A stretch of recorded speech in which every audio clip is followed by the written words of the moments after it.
everything बेबाबो थिगानो दं मानसिया बे समाव प्रेक्टिकेल बसुमतारीखौ जोंनि कमिटिनि जानानै जोङो बरायनो सानदों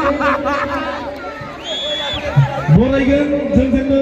बिखेगिरि आलासि महरै लेंबोजानाय श्री मानगोनां कमल ब्रह्म गिदिरखौ जोंजों हांख्रायनानै लेंबोजानाय प्रेक्टिकेल बसुमतारी बिथांखौ गांसे आर'नाइजों बरायनो थाखाय गुरै खावलायबाय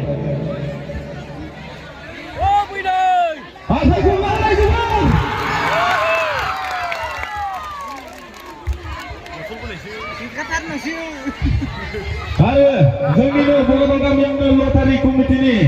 मानगोनां नेहाथारि बिथांखौ बरायनो थाखाय गुरै खावलायदों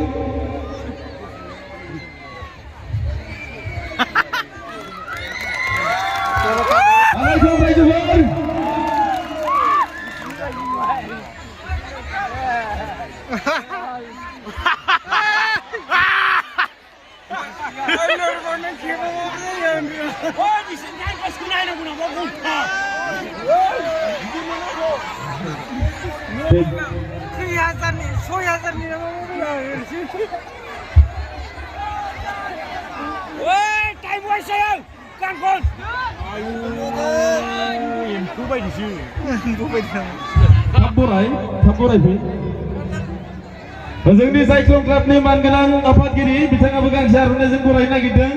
गोबारै आखाइ खनलाङो आरो जोंनि कालसारेल साब कमिटिनि नेहाथारि बिथाङाबो गांसे आर'नाइजों बरायनो नागिरदों आरो खन्थाइ रायजोफोर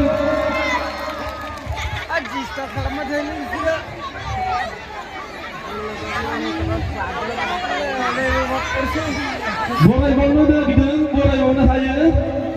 बयबो मान होनांगौ बिथांखौ गासैबो जोंना बे पेरेन्ट कमिटिनि गाहाय नेहाथारि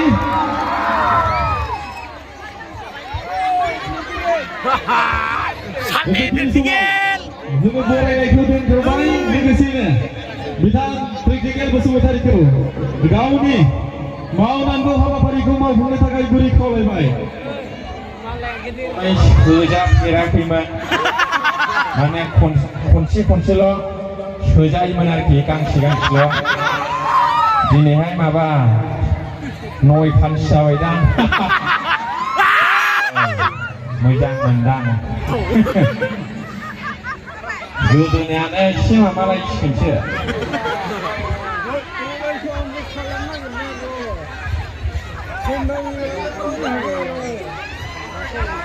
गांसे लानोसै बेवहाय Anyway, I'm very glad tonight in this Karbi Anglong Bogadol.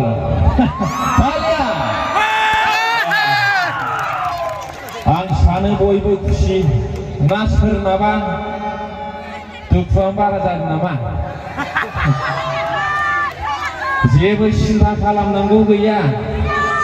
मुलुगनि गिदिर गिदिर देरसिन माहाजोनफोरनाबो फाथैलाय बिसिनाय जाखाबाय बिल गेट्सनाबो फाथैलाय बिसिनाय जाबाय सोरबा बलिउडनिनो सोरबा क्रिकेटारनो मालिक थाखा आवला जायफोरनि थाखाया मोनामग्लुंजोब्बाय बाहायग्रायानो गैया बिसिनि हिनजावाबो डाइभर्स जाबाय होमब्लालाय जोंना हिनजावानो गारनानै थांलायनाय माबादि दुखु दं बिसिनाव नामा जोंथ' साधारन एखेबारे मा होनगोन जोङो माने 1 लाख 10 लाखबो गैया आरोखि जोंनाव आंनावथ' गैखाया निरामिस दुखुखौ जानोसो नागिरो आङो दुखुखौ रागा जोंबा मिथिबाय हेलौ खोनाहैदोंना उनावबो गासिबो खोनाहैयो अके बेनिखायनो आं खावलायदों दुखु जानायनि सम गैया रंजानानै अनलायनानै गोजोनै थानायनिसो सम औ सोरबा गदायलांनो गोसो जायो मानो गोसो जायो आं बेखौ बारा मिथिया आं लाथ'वाखै नालाय मिथिया आरोखि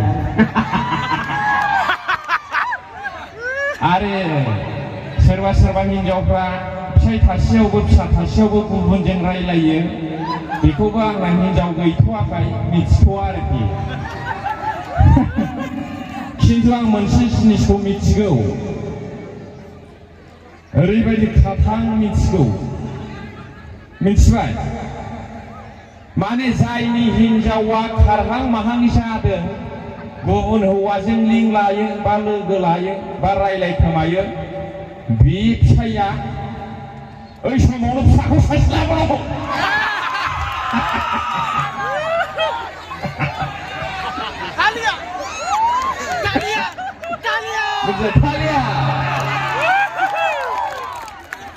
माने जायनि हिनजावा गुबुन हौवाजों लाइन लायो बेल' आरोखि जानला मोनला लादलाबायनो नाङा माने जाहोनो हानाय लेखा फोरोंनो हानायनि खोथा थायोना बा बेवाइया रागा जोंहां जालायबावो फालिया बिदि आरोखि माने हौवाफ्रा सेंग्राफ्रा बे फिसा साब्रै साबा गोनांखौ गोसोखालि बे फिसा सासे सानैल' गोनाङा बिराद साइसैनो थायोनो मालाय आंथ' मिथिया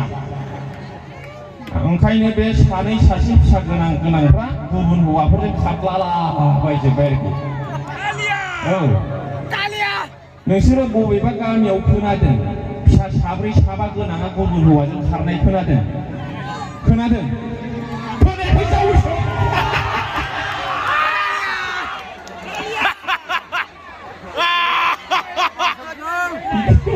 खोनायाखै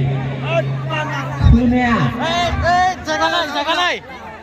माने ओंखायनो सोरनिबा हिनजावा खारहां जादों गुबुनजों रायलादों एसेयावनो सासे मावाव माने सासे फिसा खाङोबा बोसोरबा बेस्थ' जायो माने बोसोरसेयाथ' बैयाव थांखाबाय आरो उन्दैया दाहार जाहोनांगौ देरहोनांगौ बोसोरबा नांगौ खारथों बियो लेर लानानै नायना बबेसिम खारो बियो बुजिबाय दा होमब्लानो हिनजाव खारनायनि प्रब्लेमा सल्भ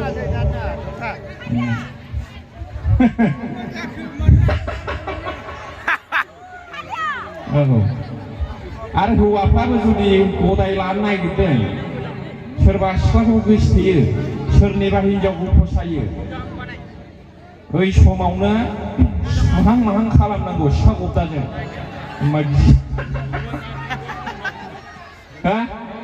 औ एसे सिगिनांगौ दिनैनि दुनियाया नम्र दलद जाम्बा जाम्बि साइस थानानै जाला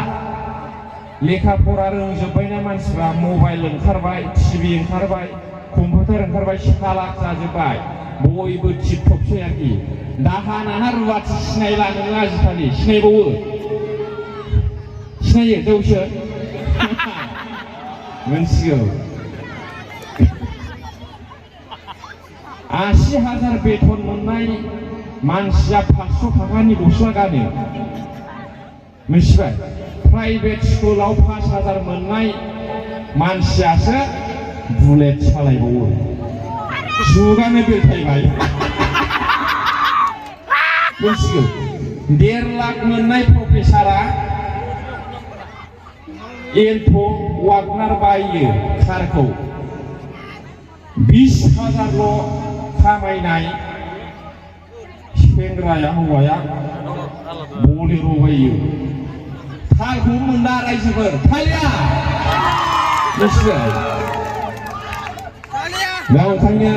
आं गान खननोसै